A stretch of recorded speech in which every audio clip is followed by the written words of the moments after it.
ذہنی طور پر مایوسی اور پریشانی کو ڈپریشن کہتے ہیں۔ ڈپریشن کے مسئلے سے آج کل تقریباً 99% لوگ گزر رہے ہیں۔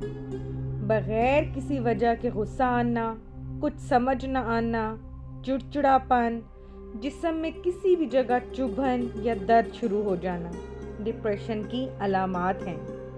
ہر وقت بیزاری، سر درد، معدے کی تکلیف، کسی کام میں دل نہ لگنا، تھکاوٹ ہو جانا ڈپریشن کی ہی ایک قسم ہے۔ ڈپریشن میں انسان اپنی منفی سوچ کی وجہ سے جاتا ہے۔ ہماری منفی سوچیں ہی ہمیں ڈپریشن کی طرف لے جاتی ہیں۔ ڈپریشن پر قابو پانا، اس پر حاوی ہو جانا ہی ڈپریشن ختم کرنے کا واحد حل ہے۔ ڈپریشن ختم کرنے کے طریقے اگلی ویڈیو میں بیان کروں گی۔